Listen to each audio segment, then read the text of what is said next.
Alamin na natin ang side po or panig nga ng PhilHealth kasama naman si Ginoong Ray Balenya na siyang mismong Acting Vice President ng Corporate Affairs Group ng PhilHealth. Good morning po, Sir Ray.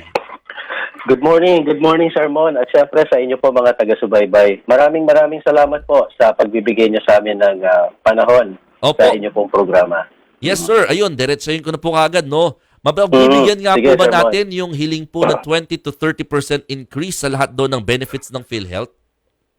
Alam niyo po, seryoso na pinag-aaralan po yan ng atin pong pamunuan at makakaasa po, hindi lang po si Congressman Lee, pero syempre lahat po ng ating mga kababayan, yan po ay talagang seryosong pinag-aaralan na po. At siguro hindi na ho naman magtatagal na at tayo po ay magkakaroon ng mahalagang announcement tungkol dyan. Pero syempre mahalaga lang may saayos natin lahat ng dapat may saayos para po talaga magawa natin, no, na ma-increase yung atin pong case rates. Yan naman ay unti-unti na natin, no, na ginagawa, Sir Mon. Sapagkat ngayong taon lang, di ba, yung ating dialysis ay magmula po sa 90 sessions. Ginawa po nating 156 sessions yan. Opo. Pero kung pag-uusapan, pag-i-increase ng rates, unti-unti sinisimulan na natin yan alinsunod sa atin pong aprobadong benefit plan. Kamakailan lang, Sir Mon, ay nilunsad na natin, no, yung pagtataas sa case rates ng ating acute stroke. At isusunod natin dyan, syempre, no, yung high-risk pneumonia. So, talagang unti-unti, no, yung atin pong ginagawang pag-i-increase sapagkat yan talaga ay dumadaan, no, sa masusing mga pag-aaral. Opo. Sir Ray, just for the record, kasi gusto lang po namin malaman, ano po ba yung considerations po natin? Bakit hindi kaagad maitaas, no? Kasi ngayon sabi niyo nga po pinag-aaralan. Ano na po yung mga kino-consider lang po ng ahensya? Siyempre, yung sustainability, no, ng ating mga benepisyo. Kasi alam niyo po, madali lang yung pag-i-increase, no?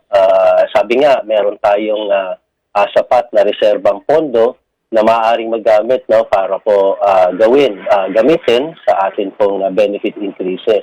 Pero siyempre, ang isa pang natanong mo, no, ano yung pangmatagalan na consideration dyan? Ang pangmatagalang consideration, Sir Mon, syempre, tinitingnan natin, masusustain ba natin ito, di ba, sa pangmatagalan? Kasi baka mamaya mai-increase natin ngayon, pero after a few years, no, ay atin pong babawiin. Di ba? Hindi maganda yon na programa. Kaya talaga tinitingnan natin, ito ba masusustain natin sa pangmatagalan? Nang sa gayon, ay yung naibibigay natin sa mga members, talagang pangmatagalan nilang may enjoy. At hindi lang yan, no? Hindi lang masusustain. Dapat yan, Sir Mon, ay from time to time, na-adjust din natin at na-update. Sapagkat, alam niyo na, sa panahon natin ngayon, no, may inflation. Hindi natin alam kung in the future, ganun pa rin ang magiging situation. And therefore, yung mga benefits hindi dapat stagnant, no? Dapat ay tuloy-tuloy din yung updating. Pero yun nga, ang sinasabi po or parang puna ni Congressman Lee kahapon po sa programa, Sir Ray, kumbaga may pondo may enough funds naman daw para at least mapantayan itong hiling nga po na mataas yung benepisyo.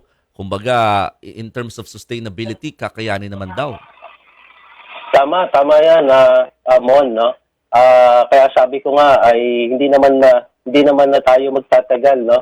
Tayo magkakaroon ng mahalagang announcement diyan anytime soon. Pero ang sa atin lang syempre ay talagang yan ang mga last minute na mga tinitingnan diyan, no, ng ating mga managers, yung talagang sustainability. Tama naman si Congressman Lee, no? Meron tayong sapat na pondo para tustusan yan, no, yung increase sa ating case rates. Pero syempre, inaasahan din sa atin ang ating mga miyembro ng mga mamamayan, no, na talagang masusustain natin ito sa pangmatagalan. Okay. Sir, yun, nabanggit nyo kanina yung dialysis from 90 to 156 sessions na po ngayon. Kasi ang hinihirit talaga ni Congressman Lee, isa rin po, no, na wag lang basta taasan, kundi i-lift na raw yung cap o yung limit. Posible po ba yun? Well, kailangan natin na pag-aralan ng husto yan, no? Kasi, Sir Mon, ito pong 156 sessions yan po ay tumutugon na yan doon sa standard dialysis requirement ng isang dialysis patient. Ang isang dialysis patient, Sir Mon, batay sa kasalukuyang standard sinetya ng mga eksperto, dapat meron siyang 3 beses na 4-hour dialysis sessions in a week. So para yan sa mga chronic kidney disease stage 5 patients. So ibig sabihin, in a week ay yun yung sapat na kailangan ng pasyente natin, sapagkat life-saving treatment yan. So kung 3 beses yan in a week, i-times natin yan doon sa 52 weeks in a year.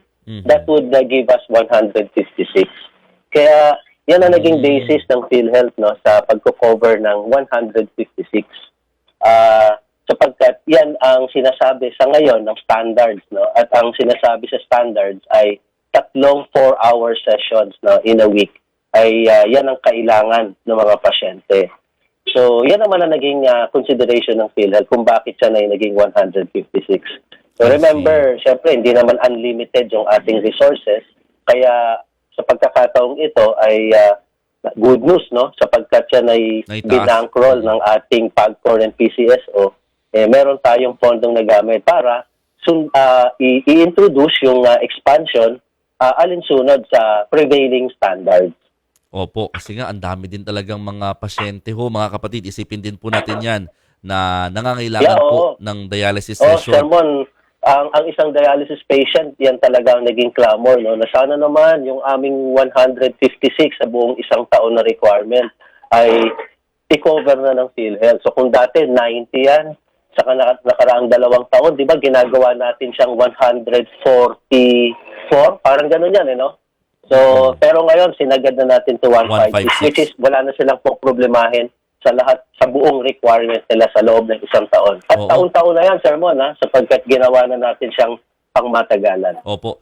Actually, may mga nagko-comment po dito, daw sana yung panturok nga daw isama na rin. Pero, Sir Ray, yung pangturok, ano ba panturok to sinasabi ng ibang mga nagko-comment dito? Oo. Yung mga detalye naman sa ating coverage per session, yan naman ang kasunod na ating pinag-aaralan kung paano ito may improve. Pero at least yung kanilang pambuong taon, hindi na nila po problemahin sa ng PhilHealth.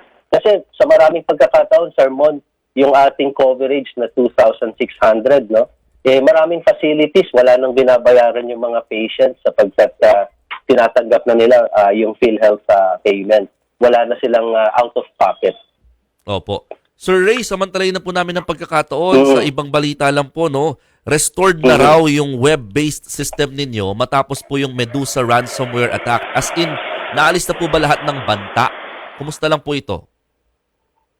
Well, as we speak now, Sir Mon, ay amin namang hinihintay na yung delivery ng ating antivirus software, at ito po ay para sa 12 months na sapat na protection para sa PhilHealth. So pagdating sa ating cyber security ay tayo po ay kumbaga may mataas na level ng kumpiyansa na ito'y hindi mauulit sapagkat meron tayong kinakailangang protection. Now, tuloy-tuloy naman as priority ng ating management na ma-restore lahat ng mga systems na in-unplug natin para ma-isolate at hindi maapektuhan nung ransomware attack.